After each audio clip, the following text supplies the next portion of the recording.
नमस्कार मित्रांनो, आज स्वामी विवेकानंद यांची जयंती, त्यानिमित्त तुम्हाला खूप साऱ्या शुभेच्छा. आज आपल्याला माहीत नसलेले स्वामी विवेकानंद समजून घेऊया.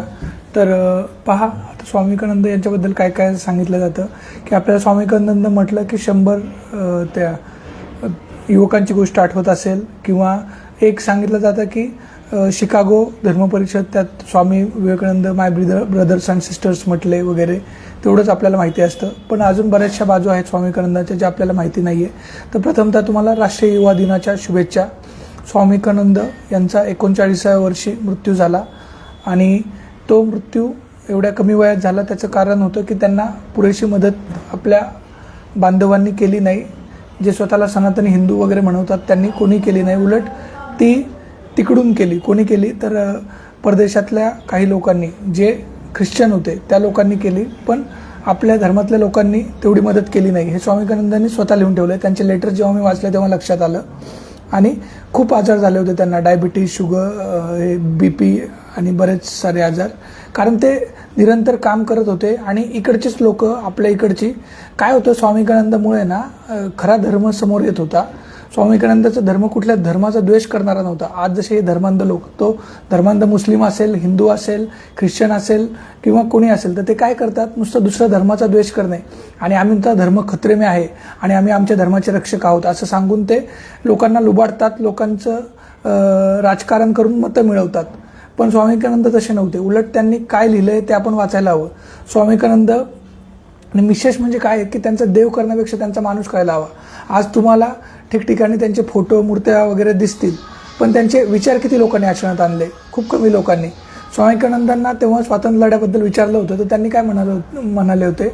ते म्हणाले होते की बाबा, देशाचे स्वातंत्र्य लढा लढण्याआधी मी लोकांना म्हणजे सुशिक्षित करणे आणि त्यांना देश, जाती, धर्माची जी ही काही चालू आहे वाताहत, म्हणजे जातीवरून लोकांना जे कमी लेखलं जायचं ते बंद करण्याचा प्रयत्न करेल, असं स्वामी विवेकानंद म्हणायचे. तर स्वामी विवेकानंद यांचा देव करू नका. काय होतं, देव केला ना तर आपण त्या माणसाला डोक्यावर घेतो आणि मग आपण मिरवणुका काढायला आणि करायला मोकळे होतो. आणि काय म्हणतो आपण त्यांच्यासारखे बनू शकत नाही. ते तर विवेकानंद होते. पण जेव्हा आपण त्यांना माणूस म्हणून बघतो तेव्हा आपण त्यांच्या काही विचारांवर चालून पुढे जाऊ शकतो. तर हे महत्त्वाचं आहे. तर आता स्वामी विवेकानंदाच्या आपण काही गोष्टी पाहूया. तर 1-2 गोष्टी मी तुम्हाला सांगतो. तर आता त्या ज्या काही अफवा पसरवतात लोक की ते असं रोबोटसारखं पुस्तक वाचायचे वगैरे, तर त्या गोष्टींवर विश्वास ठेवू नका.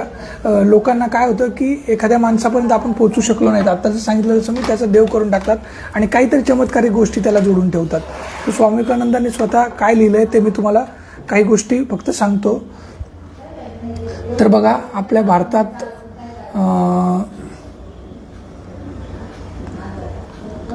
विवेकानंदांनी एकूण 1890 ते 93 या काळात भारत उभा आडवा पिंजून काढला आणि लोकांचे प्रश्न जाणून घेतले. लोकांची हालाकीची परिस्थिती पाहिलं ते अस्वस्थपणे मित्रांना पत्र लिहून म्हणतात. ते स्वामी विवेकानंदांच्या पत्रामध्ये तुम्हाला ह्या उल्लेख आढळेल. आणि हा रामकृष्ण मठ आहे किंवा अनेक ठिकाणी तुम्हाला याबद्दलची पुस्तकं मिळतील. आणि पुस्तकाची खूप किंमत पण नाही आहे, ती कमी किमतीत तुम्हाला पुस्तकं मिळतात. तर बघा, भारताचा उद्धार करायला हवा, शिक्षणाचा प्रचार करायला हवा, सामाजिक अत्याचार नको, जिथं विषमता नसेल, जाती व्यवस्था नसेल, सर्वधर्मीय एकोप्याने राहतील असा समाज निर्माण करण्यासाठी विवेकानंद तरुणींना आवाहन करतात. ते म्हणतात, आपण मरणार हे निश्चित आहे, पण आपण चांगल्या उद्दिष्टांसाठी मरूया. आपली सर्व कामे आपण आत्मसमर्पणाच्या भावनेने करूया. आणखी एक गोष्ट लक्षात ठेवायला हवी, माणसे तयार करणे हे कोणत्याही कार्याचे उद्दिष्ट हवे. याबद्दल आहे ना एक पुस्तक आहे, थांबा मी ते पुस्तक दाखवतो तुम्हाला.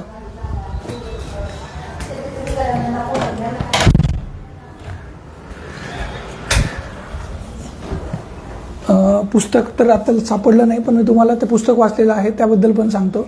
तर डॉक्टर दत्तप्रसाद दाभोळकर आहे, त्यांचं शोध स्वामी विवेकानंदाचं नावाचं पुस्तक आहे.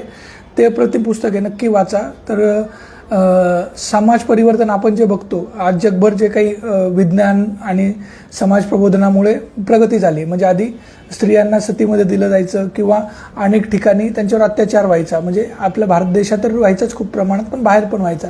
पण जसजसं प्रगती होत गेली, इक्वॅलिटी येत गेली आणि बऱ्याच प्रमाणात त्यांना शिक्षण मिळायला लागलं, नोकरी करू शकल्या, व्यवसाय करू शकतात आज ते, आणि आधीची बंधनं ती कमी झाली.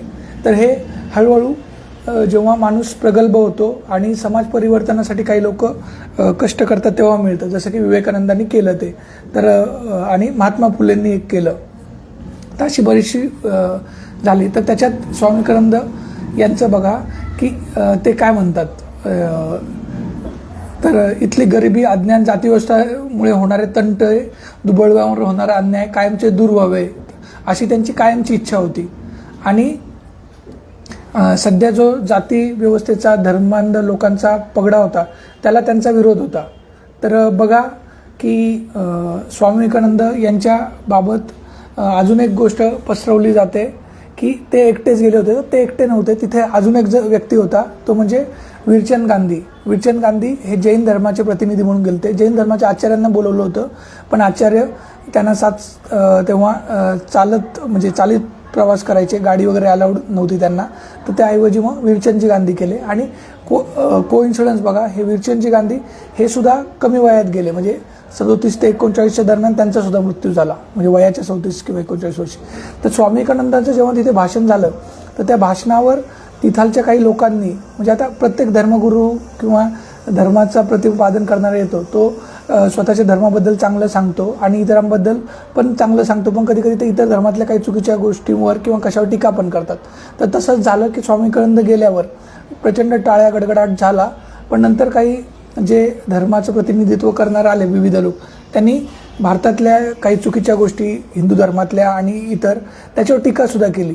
मग तिथे आले जैन धर्माचे प्रतिनिधी. जैन धर्म हा स्वतंत्र धर्म आहे, तो हिंदू धर्माचा, बौद्ध धर्माचा किंवा कुठल्याही धर्माचा भाग नाही, हे त्यांनी निक्षून सांगितलं तिथे.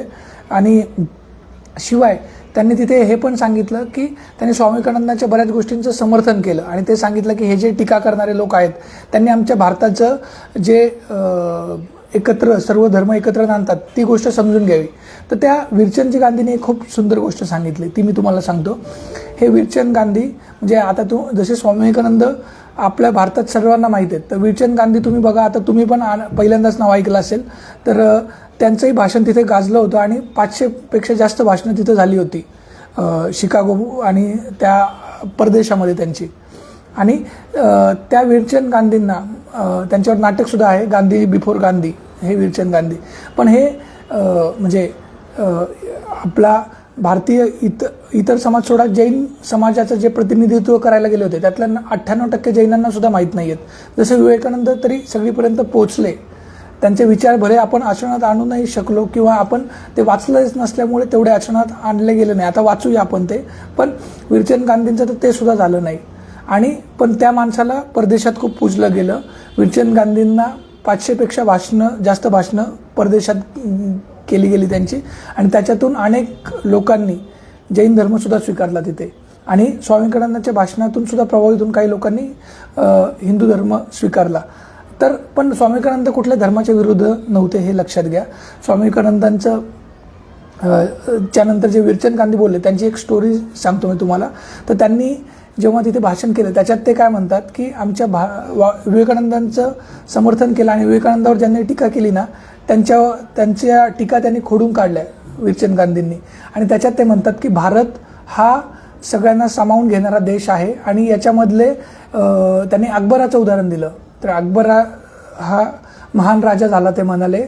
आणि बघा, ते मुस्लिम नव्हते, ते जैन प्रतिनिधी होते, पण त्यांनी अकबराचा उल्लेख केला. आणि ते म्हणतात की अकबराच्या काळामध्ये अशी गोष्ट झाली होती की अकबराचं एक जहाज एकदा पोर्तुगीजांनी पकडलं आणि पकडून त्यातले जे कोणी लोक होते त्यांना शिक्षा केली. काय शिक्षा केली, तर त्यांच्या गळ्यात कुराण टाकलं आणि कुत्र्याच्या गळ्यात कुराण किंवा कुठला धर्मग्रंथ टाकून त्यांना फिरवलं आणि अकबराला सांगितलं की बाबा बघा आम्ही अशी शिक्षा केली. म्हणजे त्यांनी दाखवून दिलं की धर्मग्रंथांचा अपमान वगैरे अशा टाईप. तर त्यामुळे तेव्हा अकबराची आई आणि अनेक लोक प्रचंड चिडले, पण करू काही शकत नव्हते तेव्हा, कारण त्यांना नंतर सोडून देण्यात आलं त्या लोकांना, पण काही संपत्ती वगैरे घेऊन. पण नंतर एकदा असं झालं की अकबराच्या सैन्याने त्या पोर्तुगीजांचं जहाज पकडलं. आता पोर्तुगीजांचं जहाज पकडल्यावर काय, मग अकबराला तिथालच्या काही लोकांनी, मौलानांनी किंवा काही लोकांनी सल्ला दिला की आता तुम्ही पण तसंच करा. त्यांचा जो धर्मग्रंथ आहे तो याच्यावर लटकवा कुत्र्याच्या गळ्यामध्ये आणि त्याला फिरवा आणि अशी शिक्षा करा वगैरे. तर अकबराने त्यांना साफ नकार दिला. अकबर म्हणाला की एखाद्याला हिणवण्यासाठी त्याच्या धर्मग्रंथांचा अपमान करणे किंवा हे करणे ही त्यांची नीती असेल, आपली तशी नाही आहे. आणि त्याने तसं काही केलं नाही. तर ही गोष्ट वीरचंदजी गांधींनी तिथे सांगितली. सर्वधर्म परिषद, जी जागतिक परिषद झाली होती शिकागोमध्ये, तिथे. तर बघा, विवेकानंद फुटबॉल त्यांना प्रचंड आवडायचा. आणि विशेष म्हणजे आजकाल काही लोक, आता मी स्वतः शाकाहारी आहे, मला प्राणी हिंसा आवडत नाही आणि मी त्याचा प्रचार प्रसार पण करतो, पण मी कधीही कोणी मांसाहारी माझ्यासोबत असेल तर त्याचा द्वेष करत नाही किंवा तो चुकीचा आहे असं म्हणत नाही. ते वारं आहे, हळूहळू त्यांनाही समजा प्राणी प्रेम निर्माण झालं तर ते पण शाकाहारी होतील. पण म्हणून आजकाल मी बघतो की काही सनातनी लोक ते मांसाहारी म्हटलं की त्याचा द्वेष करू लागतात. तर तो करता कामा नये. विवेकानंद शेवटपर्यंत म्हणजे स्वतः मांसाहारी होते ते.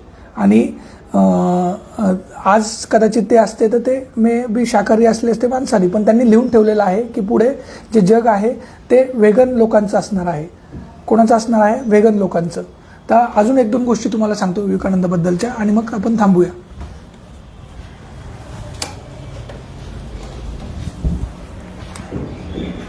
तर विवेकानंदांनी हे जे काही धर्म आपल्या भारतात आले, म्हणजे ख्रिश्चन धर्म किंवा मुस्लिम धर्म, याच्याबद्दल पण लिहून ठेवलेलं आहे.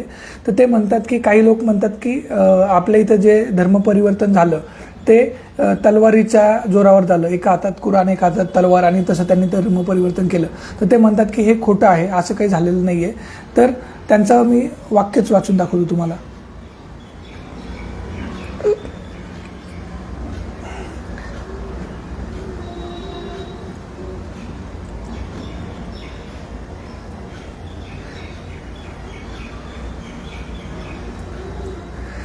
हे बघा, अगर हमारे देश में कोई नीच जाति में जन्म लेता है तो वह हमेशा के लिए गया बीता समझा जाता है, उसके लिए कोई आशा भरोसा नहीं है.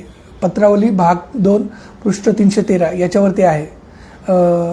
तर याच्यात आइए देखिए तो सही, त्रिवांकुर में जहाँ पुरोहितों के अत्याचार भारतवर्ष में सबसे अधिक है, जहाँ 1 अंगुल जमीन के लिए मालिक ब्राह्मण है, वहाँ लगभग चौथाई जनसंख्या ईसाई हो गई है.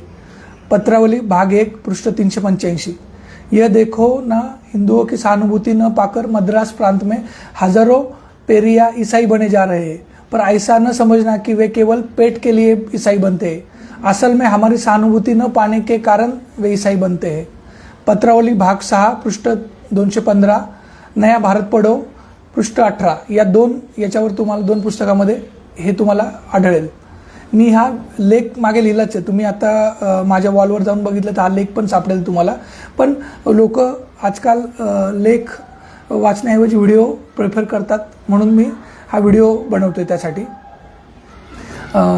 तर प्रत्येकाने आपल्या मनात आजच्या काळाच्या चौकटीत महामानवांचे विचार घेतले पाहिजेत. त्यांचे जे विचार आज कालाधीन झाले आहेत ते अस्वीकारून, जे म्हणजे स्वामी विवेकानंदांचे बरेचसे विचार हे काळाच्या पुढचे होते, ते आपण स्वीकारले पाहिजेत आणि पुढे गेलं पाहिजे. तर नव्या समाजाच्या अजून विवेकानंदांचं यांनी अजून एक गोष्ट सांगितलेली आहे, ती पण मी तुम्हाला 2-3 सांगतो आणि मग आपण थांबूया.